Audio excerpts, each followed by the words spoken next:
नमस्कार. आपण ऐकत आहात चैत्राली यमगलिखित राज मल्होत्रा भाग 27. मुंबईच्या धकाधकीच्या आयुष्यात आज सकाळपासूनच एक वेगळा स्थान जाणवत होता. मॅट्रिक्स कॉलेजच्या गेटवर आज 2 काळ्या रंगाच्या गाड्या येऊन थांबल्या. गाडीतून 4-5 धिप्पाड माणसं उतरली. ज्यांच्या सफारी सूटखाली लपवलेली शस्त्रे राजवीरच्या अनुभवी नजरेतून सुटली नव्हती. राजवीरनं आपल्या केबिनच्या खिडकीतून हे पाहिलं आणि त्याच्या कपाळावर आठ्या पडल्या. स्थानिकांनी काल रात्री ज्या केसबद्दल सांगितले होते तो बहुधा आला होता. सर, प्रिन्सिपल सरांनी तुम्हाला मीटिंग रूममध्ये बोलवले. कोणीतरी नवीन ट्रस्टी आले आहेत. प्यूनने येऊन निरोप दिला. राजवीरने शांतपणे उठला. त्याने आपला कोट नीट केला आणि तो मीटिंग रूमकडे निघाला. तिथं गेल्यावर समोरच्या खुर्चीवर एक साधारण 50शीचा पांढरे केस असलेला पण डोळ्यात क्रौर असलेला माणूस बसला होता. त्याच्या बाजूला सानिका हसत उभी होती. राजवीर, भेट. हे आहेत दत्ताजी नाईक, गज्जूभाईचे सर्वात जवळचे मित्र आणि आता या कॉलेजचे नवीन मॅनेजिंग ट्रस्टी. सानिकाने त्याच्या कानात सांगत त्याला ओळख करून दिली. दत्ताजीने राजवीरकडे पाहिले आणि कुस्सीत हास्य दिले. तर तूच तो राज आहेस. दिल्लीत खूप नाव ऐकलं होतं तुझं, पण इथे तर तू चक्क गुरुजी बनला आहेस. वा, काळ कसा बदलतो ना. राजवीरनेही तितक्याच करारी नजरेनं उत्तर दिलं. काळ बदलतो, पण शिकारी आपली नजर विसरत नाही. मिस्टर दत्ताजी, या कॉलेजमध्ये फक्त शिक्षण चालतं, गुन्हेगारी नाही, हे लक्षात ठेवा. दत्ताजी हसला, पण त्याच्या डोळ्यातली आग कायम होती. शिक्षणच चालेल राजवीर, काळजी करू नको. आम्ही इथे फक्त आमच्या गुंतवणुकीवर लक्ष द्यायला आलो आहोत. आणि आमची सर्वात मोठी गुंतवणूक म्हणजे तुझी ती लाडकी स्टुडंट श्रीनिका. त्याच्याही ओठी श्रीनिकाचंच नाव ऐकून राजवीरचे हृदय धडधडले, पण त्याने चेहऱ्यावर कोणताही भाव येऊ दिला नाही. तो तिथून तरातरा बाहेर पडला. दुसरीकडे श्रीनिका आज कॉलेजमध्ये आल्यावर खूप अस्वस्थ होती. तिला राजवीरचे कालचे शब्द काळजाला आरपार टोचले होते. या बाळाचा बाप रोहित आहे, हे वाक्य तिच्या कानात पुन्हा पुन्हा घुमत होते. ती लायब्ररीच्या एका कोपऱ्यात बसून रडत होती. तितक्यात तिथे रोहित आला. रोहितला आता राजवीरचं सत्य माहीत होतं, त्यामुळे त्याचे वागणे आता अधिकच प्रोटेक्टिव्ह झाले होते. रोहितला राजने आपल्या पास्टबद्दल, अगदी त्याच्या आईवडिलांना कसं मारलं, कुणी मारल्यापासून त्याचा गज्जू गँगमध्ये झालेल्या शिरकावापर्यंत फोन करून सांगितले होते. त्यामुळे त्याला आता राजवीरसाठी कणव निर्माण झाला होता. श्री, रडू नकोस. बाळ वाचवायचं असेल तर तुला स्वतःला सावरलं पाहिजे. तुला माहिती आहे ना, गज्जूभाईचे लोक कॉलेजमध्ये आले आहेत. रोहितनं काळजीनं विचारलं. रोहित, मला आता कोणाचीच भीती वाटत नाही आहे.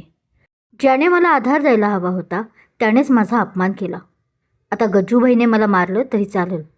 श्रीनिका उद्वेगानं म्हणाली. असं बोलू नकोस. तू एकटी नाही आहेस. मी आहे तुझ्यासोबत. रोहितनं तिचा हात हातात घेतला. नेमके त्याच वेळी दत्ताजी आणि सानिका तिथून जात होते. त्यांनी पाहिलं की रोहित आणि श्रीनिका अत्यंत जवळ बसले आहेत. दत्ताजीने आपल्या फोनमधून त्यांचा फोटो काढला. बघितलं दत्ताजी, राजवीर म्हणतोय त्याचं आणि श्रीनिकाचं काही नातं नाही, आणि ही मुलगी तर या पोराच्या गळ्यात पडली. सानिकाने आग लावली. दत्ताने विचार केला, जर बाळ हे रोहितचं असेल तर राजवीर शांत का आहे, आणि जर बाळ राजवीरचं असेल तर तो या पोराला श्रीनिकाच्या इतकं जवळ का जाऊ देतोय. या नक्कीच काहीतरी काळबेरं आहे. दुपारच्या वेळी राजवीर आपल्या केबिनमध्ये बसून श्रीनिकाच्या मेडिकल फाईलचा विचार करत होता. तिला आता चांगल्या अन्नाची आणि आरामाची गरज होती, पण तो स्वतः तिला काहीही देऊ शकत नव्हता. त्याने रोहितला मेसेज केला. रोहित, श्रीनिकाला आज दुपारी ड्रायफ्रूट्स आणि ज्यूस पाज. तिला चक्कर येते. सानिकाची माझ्यावर नजर आहे म्हणून मी कॅन्टीनमध्ये येऊ शकत नाही. रोहितने रिप्लाय दिला. हो सर, काळजी नका करू, मी सगळं अरेंज केलं. राजवीरला थोडं हायसं वाटलं, पण तरीही त्याला रोहितबद्दल मस्तर वाटतच होता. श्रीनिकाच्या हसण्यावर, तिच्या रडण्यावर फक्त त्याचा हक्क होता, पण आज तो हक्क त्याने एका दुसऱ्याला दिला होता. तितक्यात सानिका केबिनमध्ये शिरली. राज, दत्ताजीने मला सांगितले की तुझा लाईव्ह गेम त्यांना बघायचा आहे. उद्या कॉलेजमध्ये एक मोठा फंक्शन आहे. तिथे तुला श्रीनिकाचा सर्वांसमोर अपमान करावा लागेल. जेणेकरून त्याला खात्री पटेल की तुझं तिच्यावर प्रेम नाही. अपमान? अजून किती अपमान करू तिचा? ती मुलगी आधीच कोलमडली. राजवीर रागाने बोलला. अजून एकदा राज, उद्या तुला सांगावं लागेल की श्रीनिकाला कॉलेजमधून काढून टाकलं पाहिजे, कारण तिचं वागणं कॅरेक्टरलेस आहे. जर तू हे केलंस तर दत्ताजी तिला सोडून देतील आणि तुला दिल्लीला परत बोलावतील. सानिकाने आपली चाल खेळली. राजवीर सुन्न झाला. त्याला माहीत होतं की जर त्याने हे केलं तर श्रीनिका त्याला आयुष्यात कधीच माफ करणार नाही. पण जर नाही केलं तर उद्याचा सूर्य ती बघू शकणार नाही. दुसऱ्या दिवशी कॉलेजचं एक फंक्शन होतं. दत्ताजी मॅनेजमेंटमध्ये आल्याने छोटीशी पार्टी ठेवली होती. ऑडिटोरियममध्ये सर्व विद्यार्थी आणि शिक्षक जमा झाले होते. दत्ताजी आणि सानिका फ्रंट रोमध्ये बसले होते. राजवीरला स्टेजवर स्पीच देण्यासाठी बोलावले गेले. राजवीर स्टेजवर गेला. समोर बसलेल्या गर्दीत त्याला श्रीनिका दिसली. तिने एक साधी निळी साडी नेसली होती आणि ती खूपच थकलेली दिसत होती. रोहित तिच्या बाजूला ढाल बनवून बसला होता. राजवीरनं बोलायला सुरुवात केली. मॅट्रिक्स कॉलेजची एक परंपरा आहे, शिस्त आणि चारित्र्य. पण दुर्दैवाने आज मला एका अशा विद्यार्थिनीबद्दल बोलायचं आहे जिने या कॉलेजचं नाव खराब केलं आहे. संपूर्ण ऑडिटोरियममध्ये शांतता पसरली. श्रीनिकाचे हृदय जोरात धडधडू लागले. मिस श्रीनिका, जिने लग्नाआधीच कोणासोबत तरी संबंध ठेवून स्वतःचं चारित्र्य गमावलं आहे आणि आता ती प्रेग्नंट आहे. अशा मुलीमुळे कॉलेजमधील इतर मुलींवर वाईट परिणाम होतोय. म्हणून मी या कॉलेजचा प्रोफेसर म्हणून अशी शिफारस करतो की श्रीनिकाला तातडीने रेस्ट्रिकेट काढून टाकण्यात यावं. लोकांमध्ये कुजबूज सुरू झाली. श्रीनिकाच्या डोळ्यातून घळाघळा पाणी वाहू लागलं. तिला वाटलं नव्हतं की राजवीर इतक्या खालच्या स्तरावर जाईल. रोहित उभा राहिला आणि ओरडला. सर, हे तुम्ही काय बोलताय? तुम्हाला लाज नाही वाटत? रोहित, तू गप्प बस. तुझ्याबद्दलही मला खूप काही माहिती आहे. राजवीरनं त्याला डोळे मारून शांत राहण्याचा इशारा केला. पण तो इशारा फक्त रोहितलाच कळला. श्रीनिका उभी राहिली. तिने आपल्या डोळ्यातील पाणी पुसलं. ती स्टेजच्या दिशेने चालू लागली. ती राजवीरच्या समोर आली आणि तिने सर्वांसमोर त्याच्या गालावर एक जोरदार चपराक लगावली. मिस्टर राजवीर मल्होत्रा, तुम्ही फक्त एक प्रोफेसर नाही तर तुम्ही एक भॅड माणूस आहात, ज्याने स्वतःच्या पापाचं ओझं दुसऱ्याच्या डोक्यावर मारलं. तुम्हाला माझ्या चारित्र्याची काळजी आहे ना? तर ऐका. हो, मी प्रेग्नंट आहे, पण या बाळाचा बाप कोण आहे हे सांगण्याची माझी आता इच्छाच उरली नाही आहे. कारण असा बाप असण्यापेक्षा या बाळाला अनाथ म्हणून घेणं मला जास्त अभिमानाचं वाटेल. श्रीनिकाने इतक्या वेळाची भडास त्याच्यावर काढली होती. नंतर तिथे एक क्षणही न थांबता बाहेर पडली. रोहित तिच्या मागे धावला.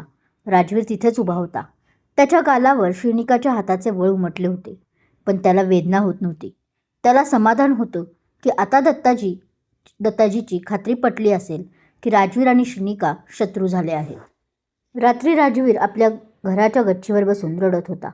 तिथे रोहित आला. सर, खूप झालं हे. श्रीनिकाची अवस्था आता हाताबाहेर जाते. तिने आज आत्महत्या करण्याचा प्रयत्न केला असता जर मी तिथे नसतो तर. राजवीर हादरला. काय? रोहित, तिला जप. फक्त काही दिवस. दत्ताजी उद्या मुंबई सोडून जाणार आहे. एकदा तो गेला की मी सगळं ठीक करेन. सर, सानिकाला तुमच्यावर संशय आलाय. तिने तुमच्या फोनमध्ये स्पाय ॲप टाकले. रोहितनं सावध केलं. राजवीरने आपला फोन तपासला. रोहित बरोबर होता. आता राजवीरला अधिकच सावध राहावे लागणार होते. तिकडे सानिका दत्ताजीशी बोलत होती. दत्ताजी, राजवीरने तिला रेस्ट्रिकेट केले. हे चांगलं झालं, पण श्रीनिकाला आता जिवंत ठेवून काही फायदा नाही. गज्जूभाईला सांगा उद्या सकाळी ऑपरेशन क्लीन सुरू करायला. दत्ताजीने पिस्तूल लोड केलं. काळजी नको करू सानिका. उद्या सकाळी श्रीनिका आणि तिचं बाळ या जगातून कायमचे मिटतील. काय होईल आता पुढे? श्री आणि बाळ वाचेल का हे जाणून घेण्यासाठी ऐकत राहा राजवीर मल्होत्रा. भाग आवडला असल्यास लाईक करा, कमेंट करा आणि हो, चॅनलला अजून सबस्क्राईब केलं नसेल तर अवश्य करा. धन्यवाद.